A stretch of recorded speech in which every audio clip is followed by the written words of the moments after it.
우리 인사하겠습니다. 잘 되고 있습니다. 아멘. 오늘 본문의 말씀을 보니까요, 34절에서 우리 예수님께서 주님 곁에 있는 사람들에게 이야기를 하고 있습니다. 너희는 스스로 조심하라 라고 말해주고 있습니다. 우리 옆에 분이 가면 인사할까요? 조심하며 삽시다. 예수님께서 우리들을 조심하라고 이야기합니다. 그래서 우리는 조심스럽게 살아야 됩니다. 제가 고등학교 때 친구 집에 놀러를 갔습니다. 제가 시골 출신인데요, 그래도 고등학교는 도시에서 나왔습니다. 근데 그 친구는 저보다 더 시골에 살았는데요, 그 친구 집에 놀러를 가게 된 거죠. 겨울이었습니다. 밤에 아들의 친구가 집에 왔다고요. 그 친구의 아버지가 군부를 떳떳하게 얼마나 잘 뗐는지요. 제가 그렇게 따뜻한 집에서 잔 적이 지금도 없을 정도로 정말 훈훈하게 따뜻한 방이었습니다.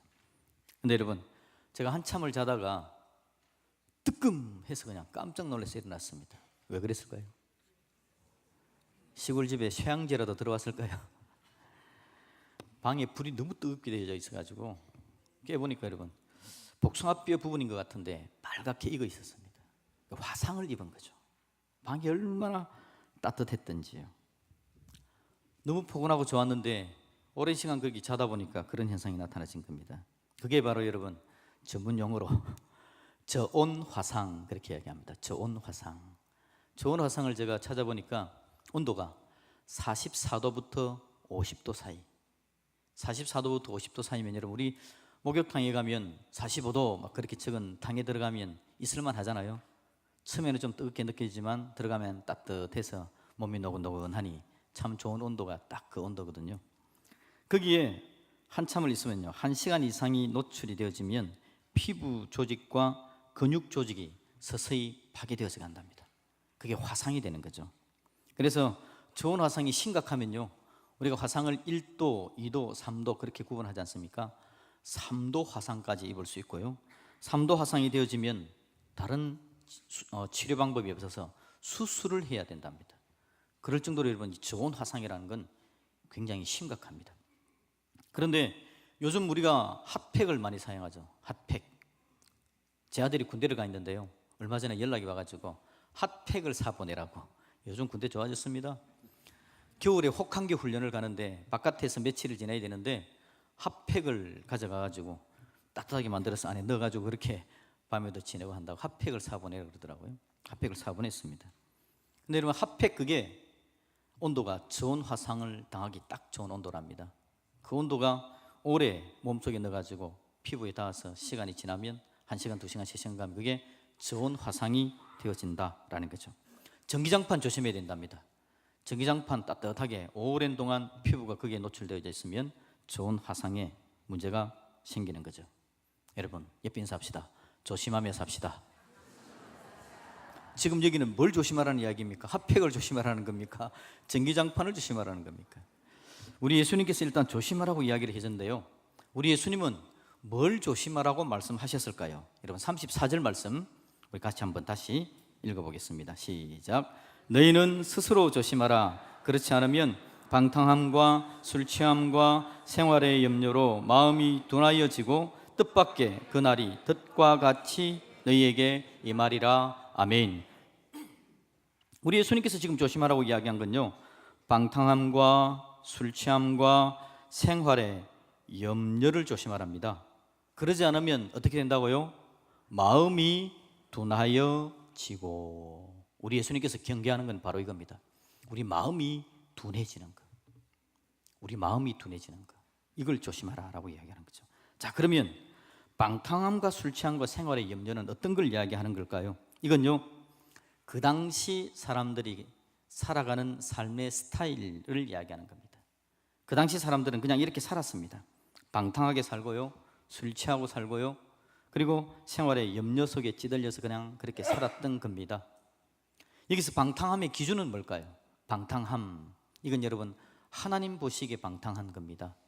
그래서 그 당시 사람들은 하나님 보시기에 방탕한 삶을 살지만 자기 자신들 스스로 판단하기에는 이건 방탕한 거 아니야 라고 생각하면서 살아갑니다. 왜냐니까 그 당시 주변에 사는 사람들이 그냥 그렇게 살았기 때문에, 그게 그 당시 살아가는 사람들의 삶의 스타일이기 때문에 방탕하게 살지만 방탕한 거 아니라고 생각합니다. 술 취하고 살지만 이게 문제 없다고 살아갑니다. 생활의 염려에 찌들려서 하나님의 거룩한 걸 보지 못하고 그 부분에만 매여 살아가고 있지만 문제 없음이라고 생각합니다. 그냥 그렇게 살아가는 삶의 스타일, 삶의 방식을 이야기합니다. 바로 45도에서 50도까지의 저온 상태를 이야기하는 거죠. 여러분, 화상을 입을 때요, 갑자기 뜨거운 걸 갖다 대면 깜짝 놀라면서 벗어납니다. 그래서 깊은 화상을 입지 않죠. 그런데 이게 44도에서 50도가 더 위험한 건 뭐냐니까, 그곳에 오랫동안 있음에도 불구하고 문제가 없는 줄 알고 생활하게 되는 게 문제입니다. 그러다 보니까 깜짝 놀라서 일어나면 잠깐 대고 말 것을 깊은 화상에 들어가는 거죠. 그게 저온 화상의 문제랍니다. 우리 주님께서 오늘 이야기하는 거, 방탕함과 술 취함과 생활의 염려로 마음이 둔해지는 거, 저온 화상을 이야기하는 겁니다. 느껴지지를 않습니다. 왜냐하니까 주위의 사람들이 다 그렇게 사니까. 주위의 사람들이 다 그렇게 사니까. 그런데 우리 예수님은 이걸 조심하라 라고 미리 경계를 해주시는 거죠. 너희들 그렇게 살면 큰일 난다. 3도 화상 있게 되어질 것이고 살을 파내는 수술을 해야 될 거야 라는 이야기를 하십니다. 자, 여러분 34절 말씀 다시 한 번 더 우리 정신 차리고 같이 한번 읽어보겠습니다. 시작. 너희는 스스로 조심하라. 그렇지 않으면 방탕함과 술 취함과 생활의 염려로 마음이 둔하여지고 뜻밖의 그날이 뜻과 같이 너희에게 임하리라. 아멘. 우리 예수님께서 너희들 그러면 안 돼, 조심해 라고 이야기하는데요, 마지막 뒷부분에 뭐라고 이야기합니까? 마음이 둔하여지면 뜻밖의 그날이 뜻과 같이 너희에게 임한다 라고 말해주고 있습니다. 뜻밖의 그날은 어떤 날을 이야기합니까? 마지막 날을 이야기합니다. 심판날을 이야기합니다. 우리의 생명이 끝나는 날을 이야기합니다. 우리 예수님께서 온 세상을 심판하는 날. 우리의 여러분 종말은 두 가지라고 말씀드렸죠. 우주적인 종말과 개인적인 종말. 우주적인 종말은 예수님께서 오셔서 심판하실 때가 우주적인 종말. 개인적인 종말은요, 우리 개인이 이 땅을 떠나는 게 그냥 개인적인 종말입니다. 사람들이 태어나는 것은 순서가 있지 않습니까? 태어나는 것은 1번, 2번, 3번, 4번 순서가 다 있습니다. 아마 여기도 순서를 줄을 세우면 딱 가능할 겁니다. 같은 날 태어나도 시간을 따질 수 있습니다. 쌍둥이도 여러분 시간 차이가 있잖아요. 그런데 죽는 건 순서가 없습니다. 가는 건 순서가 없습니다. 어제 저녁에 저는 엄청난 부고를 받았습니다. 제가 받은 부고 가운데 가장 슬픈 부고 중에 하나였습니다. 왜냐하니까 제 신학대학원 동기가 세상을 떠난 겁니다. 소천했습니다.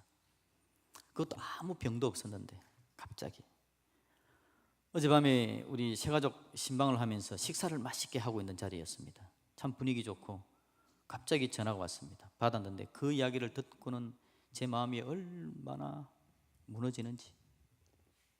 그리고 그 다음에 이제 우리 동기들 밴드가 있습니다. 요즘 그런 거 다 하잖아요. 그래서 대학원 졸업한 사람들이 자기 사정을 올리기도 하고 기도하기도 하고 그런 게 있는데요, 각자가 어떻게 이런 일이 있을 수 있냐고 참 너무 안타까워하는 우리 전부의 모습을 보았습니다.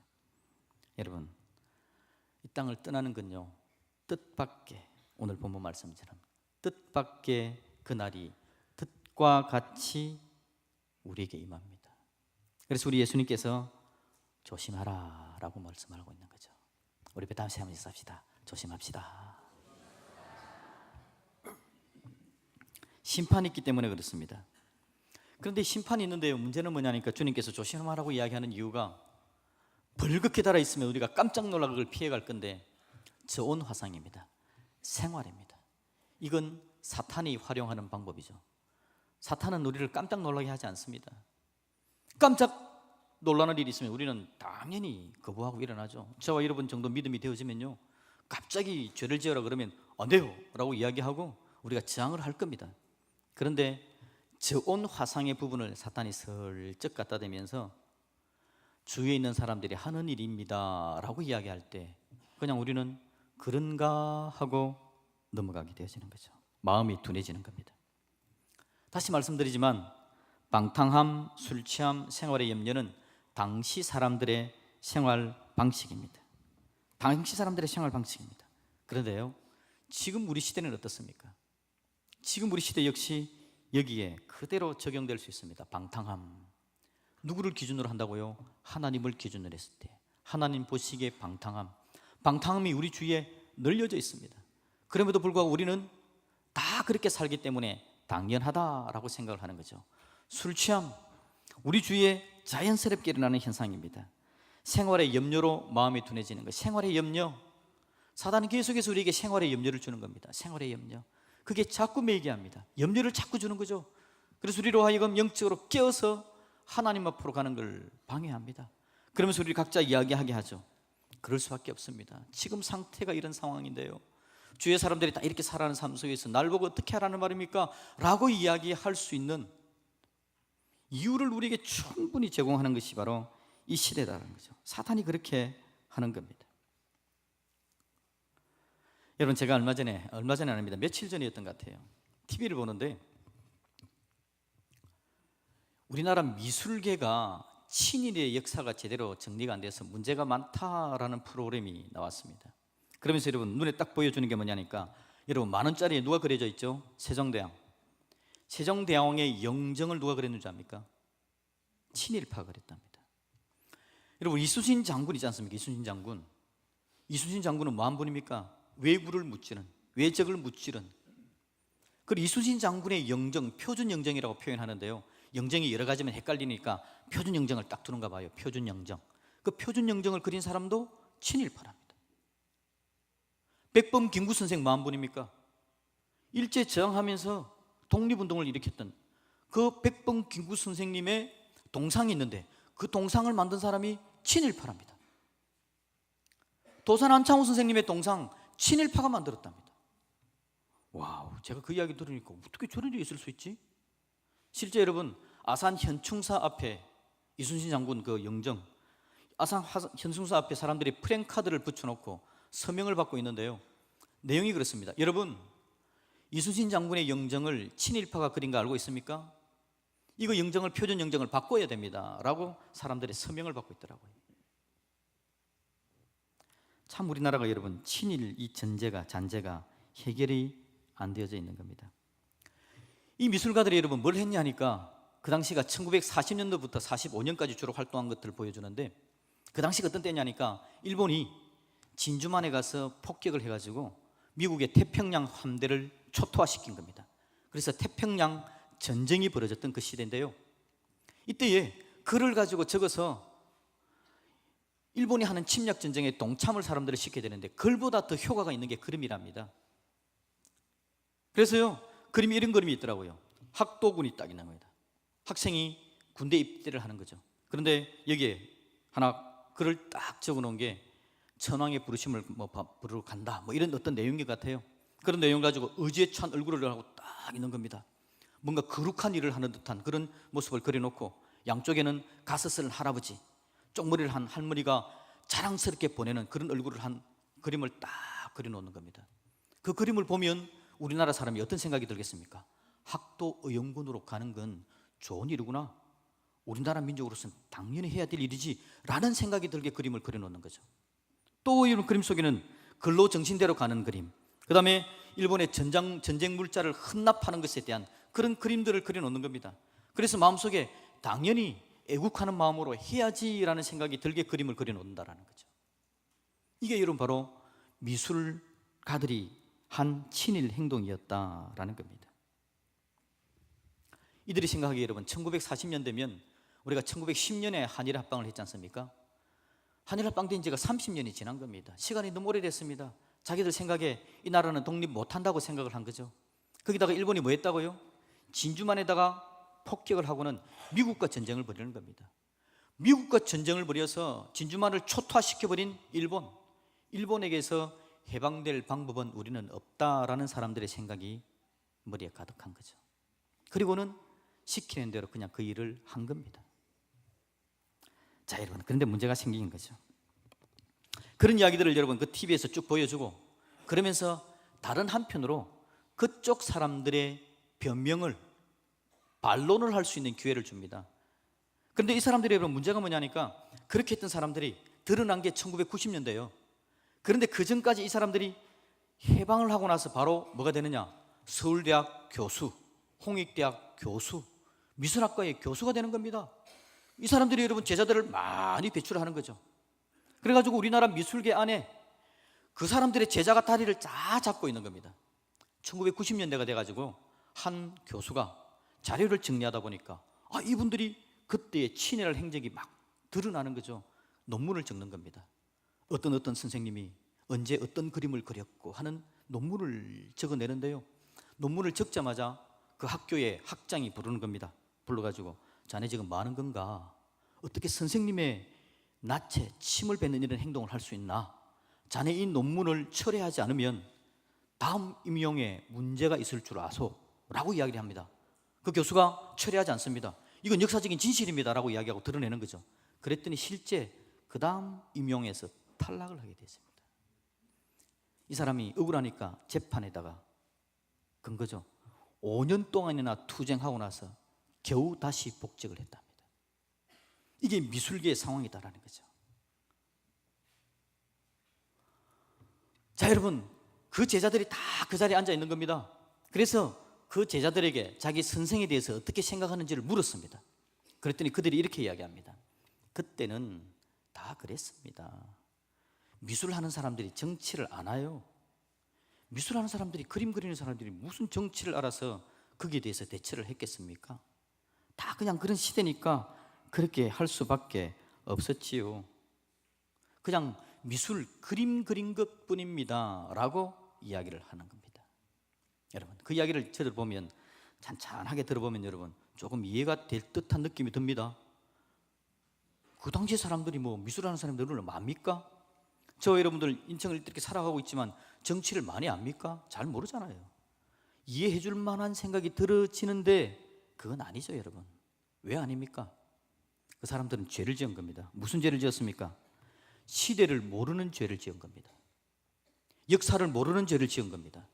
민족을 모르는 죄를 지은 겁니다. 그게 죄입니다. 그 당시에 여러분 깨어있는 예술가들은 어떻게 했냐니까, 일본이 그걸 시킬 때에 절필을 합니다. 나는 그림 그리지 않습니다. 나는 글을 안 씁니다.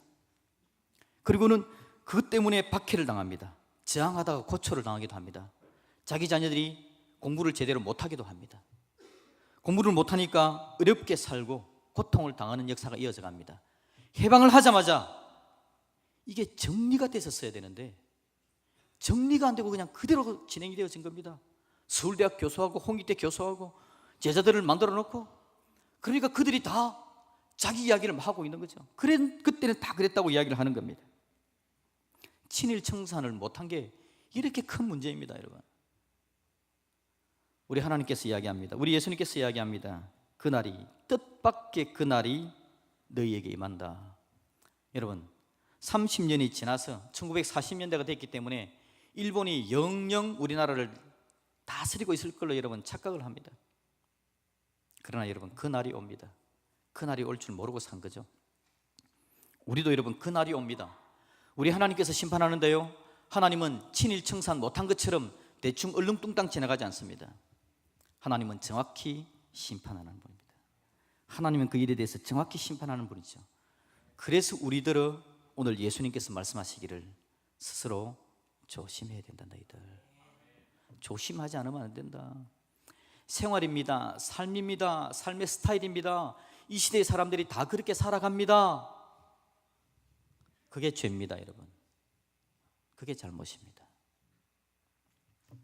오늘 우리 예수님께서 여러분, 그래서 오늘 36절에 뭐라고 이야기를 합니까? 36절 말씀 우리 같이 한번 읽어봅시다. 시작. 이러므로 너희는 장차 올 이 모든 일을 능히 피하고 인자 앞에 서도록 항상 기도하며 깨어있으라 하시니라. 아멘. 우리 예수님께서 하시는 말씀 뭡니까? 너희는 장차 올 이 모든 일을 어떻게 하라고요? 능히 피하고, 그 다음에요, 인자 앞에 서도록이라고 이야기합니다. 우리 예수님께서 원하는 게 이겁니다. 하나님의 마음이 바로 이것입니다. 뜻밖의 그날이 임할 때에 덫에 걸리는 인생이 아니라 그 일을 능히 피하는 인생, 주님 앞에 섰을 때에 죄인으로 서는 게 아니라 주님 앞에 주님의 도우심으로 주님과 함께하는 인생을 살아왔습니다 라고 주님 앞에 서는 사람이 되기를 우리 하나님께서 원하시는 거죠. 주님이 간절히 원하는 겁니다. 너희는 장차 올 이 모든 일을 능히 피하고, 저와 여러분들을 피할 수 있기를 주님의 이름으로 축복합니다. 주님 앞에 당당히 설 수 있기를 주님의 이름으로 축복합니다. 그게 하나님의 마음이고 그렇게 하나님께서 원하시는 것이다라는 거죠. 그 놀라우신 하나님의 은혜를 우리 주님께서 우리에게 주기를 원합니다. 그래서 우리에게 스스로 조심하라라고 말씀을 했고요, 조심할 수 있는 방법을 그 다음 성경 구절에 우리에게 들려주고 있습니다. 36절 말씀을 우리 다시 한 번 더 읽겠습니다. 인자 앞에 서도록이라는 말 뒤에 부분인데요, 처음부터 같이 읽습니다. 시작. 이러므로 너희는 장차 올 이 모든 일을 능히 피하고 인자 앞에 서도록 항상 기도하며 깨어있으라 하시니라. 아멘. 피하고 서도록 어떻게 하라고요? 항상 기도하며 깨어있으라. 이게 예수님께서 우리에게 들려주는 명령입니다. 명령. 너희들이 이렇게 해야 돼 라고 명령을 해주십니다. 항상 기도하고 깨어있으라. 우리 예수님께서 여러분 항상 기도하고 깨어있으라 라고 말씀하시고 나서 그 다음 절을 여러분 자연스럽게 주님의 모습을 봅니다. 37절을 읽어볼까요? 시작. 예수께서 낮에는 성전에서 가르치시고 밤에는 나가 감람원이라 하는 산에서 쉬시니. 아멘. 우리 예수님의 모습을 보여줍니다. 낮에는 뭐 하셨다고요? 성전에서 가르치시고 밤에는 감람원에서 쉬었답니다. 감람원은 감람산을 이야기하는 건데요, 우리 예수님께서 여기서 많은 일을 하셨죠. 주로 기도하는 일을 하셨고요, 쉬기도 하시고 가르치기도 했던 중요한 장소입니다. 주님의 낮과 밤을 보여주는 겁니다. 낮과 밤을 우리는 뭐라고 이야기합니까? 일상이라고 이야기합니다. 평소에 살아가는 삶을 이야기를 하는 겁니다. 주님께서 그 당시 사람들의 일상이 어땠다고요? 방탕하고 술 취하고 생활의 염려에 따라가서 살아가는 삶이 사람들의 일상이었는데, 주님께서 주님의 일상을 보여주는 겁니다. 낮과 밤에 주님께서 뭘 하는지를 보여주는 겁니다. 여러분, 이거 이야기하니까 벌써 어이구 큰일 났네. 낮에도 뭐 했다고요? 성전에 나와야 되고 밤에도 기도하고, 그럼 나보고 밥 먹고 살라는 말입니까? 말라는 말입니까? 벌써 그렇게 막 생각이 되죠. 이건 그냥 성경책에 하는 이야기지, 예수님이니까 그렇게 했지. 여러분, 의미를 기억합시다. 우리 예수님께서 오늘 일상을 뒤집어 놓는 걸 오늘 우리에게 보여주는 겁니다. 오늘 우리가 일상을 뒤집어야 되는데, 저도 여러분에게 낮에도 교회 나오고 밤에도 교회 나오라고 이야기할 마음이 전혀 없습니다. 제발 열심히 사십시오. 직장생활 열심히 하십시오. 낮에는 직장생활 열심히 하시고 밤에는 가족들과 함께 행복하게 사랑하면서 사십시오. 그런데 여러분, 일상 가운데서 주님께서 뒤집어 놓는 게 뭐냐니까, 오늘 본문에서 항상 기도하고 깨어있으라. 항상 일상을 이야기하는 겁니다. 일상적인 부분에 있어서 기도하고 깨어있으라, 항상 기도하고 깨어있는 거, 우리 주님께서 이걸 오늘 우리에게 요청하시면서요, 지금 우리의 살아가는 삶을 한번 바꾸어지기를 바라는 건데, 일상의 삶의 근본적인 변화에 대한 문제를 제기하시는 겁니다. 한번 바뀌어져야 된다. 다 그렇게 살잖아요. 다 그렇게 살아갑니다. 친일한 화가들이 여러분, 역사를 모르는 게 죄라고 말씀을 드렸습니다. 그 시대를 모르는 게 죄라고 말씀을 드렸습니다. 민족을 모르는 게 죄라고 말씀드렸죠. 오늘 우리는 하나님의 구원의 백성들입니다. 구속의 역사를 모르면 죄입니다. 예수님의 십자가의 은혜를 제대로 모르면 죄입니다. 그 놀라우신 예수님께서 우리에게 은혜와 사랑을 더하시고 우리를 건져내고 살려내기 위해서 놀라운 일을 행하신 그 하나님의 사랑을 모르면 죄입니다.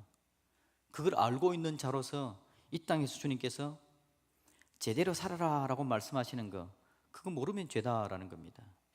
주님께서 원하시는 삶의 방법이 있음에도 불구하고 다 그렇게 사는데요, 지금 이 땅에 사는 사람들의 삶의 스타일인데요, 방법인데요, 그렇게 말하는 것 자체가 죄다라는 겁니다. 오늘 우리 예수님은 우리에게 깨어있으라 라고 이야기합니다. 제대로 하나님 앞에 서라고 이야기합니다. 여러분, 직장생활 할 때에 깨어있기를 주님의 이름으로 축복합니다. 깨어있는 게 어떤 겁니까? 내가 하나님의 구원의 백성이라는 걸 잊지 않는 걸 이야기하는 겁니다. 내가 하나님의 구원의 백성입니다 라는 걸 잊지 않는 걸 이야기하는 거죠. 일제시대의 화가들이 그림을 그리는 겁니다. 누가 그림 그리지 말라 그랬습니까? 그림 그립니다. 그런데 친일에 대해서 이야기를 하면 못하겠다, 그런 그림을 못 그리겠다, 지혜롭게 그걸 하지 말라는 겁니다. 그걸 하지 않음으로 말미암아 당하는 어려움들이 있으면 감내하는 거죠. 그게 그 시대의 그 역사 속에서 예술가들이 해야 될 모습이었다라는 겁니다. 오늘 우리 시대 마찬가지입니다. 우리 시대에서 낮에 여러분 직장생활 부지런히 해야 됩니다. 일하십시오, 사업하십시오 해야 되는데 주님을 잊지 말아야 되는 겁니다. 주님이 내 주인입니다라는 걸 잊지 말아야 됩니다. 내가 지금 경제 활동을 하고 있지만 경제적인 걸 벌어들이는 게 내 주인이 아니라 예수님이 내 주인이다라는 걸 인정해야 됩니다.